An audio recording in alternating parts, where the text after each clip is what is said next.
All right, we're about to break some news here with you because we are the first to receive and can publicly report a letter that you have sent out that starts this way. You are reportedly about to engage in an unprecedented abuse of prosecutorial authority.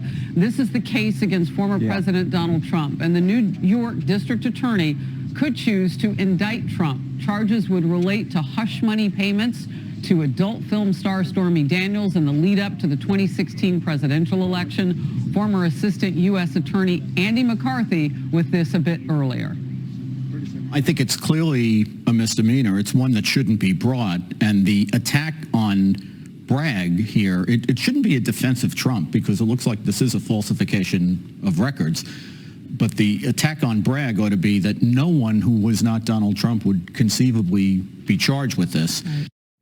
House Speaker Kevin McCarthy tweeted this over the weekend. I'm directing relevant committees to immediately investigate if federal funds are being used to subvert our democracy by interfering in elections with politically motivated prosecutions. And Congressman, you head up one of those committees that would be talked about by McCarthy. So we are now ending, per you, the embargo on this. Tell me about this letter and what you're seeking. Well, yeah, this letter comes at the direction of the Speaker for the House Administration Committee, the House Oversight Committee, Chairman Comer, Chairman Stile, and then Judiciary Committee. And we sent this letter to Mr. Bragg saying, we want to talk to you. We want to know what's going on here. We want to see the communications that have taken place between the Federal Justice Department and your District Attorney's Office there in Manhattan. Because understand, Harris, first they went after President Trump on Russia. Then it was a phone call with Zelensky. Then they wanted his tax returns. Then they go after his business records. Then they go after his children. And now it's some misdemeanor alleged bookkeeping error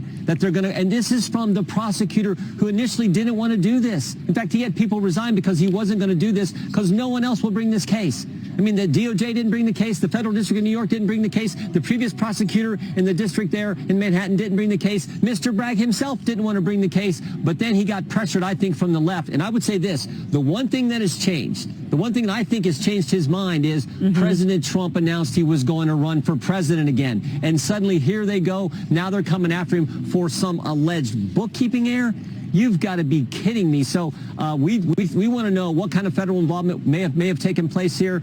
And we want to know, did this stem from the Mueller special counsel investigation getting to this point as well? All right. And you hit the nail on the head. I want to ask about what happens if federal money was used, because actually paying off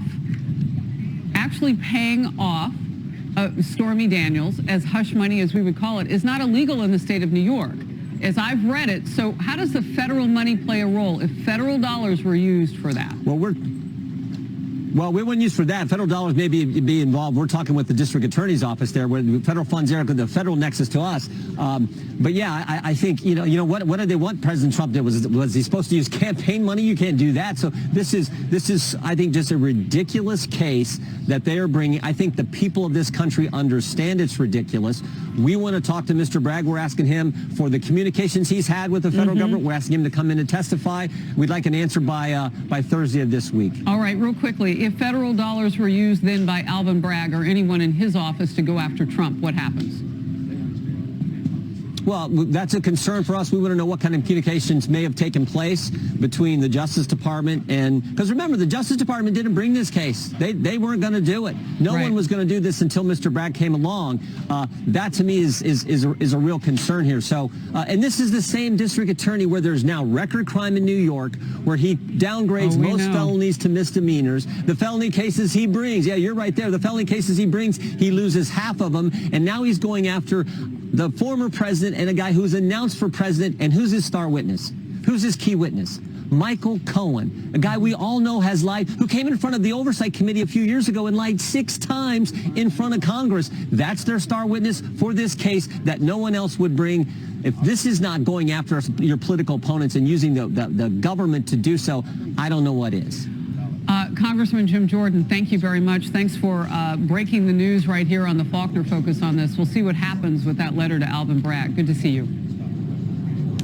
You bet. Thank you.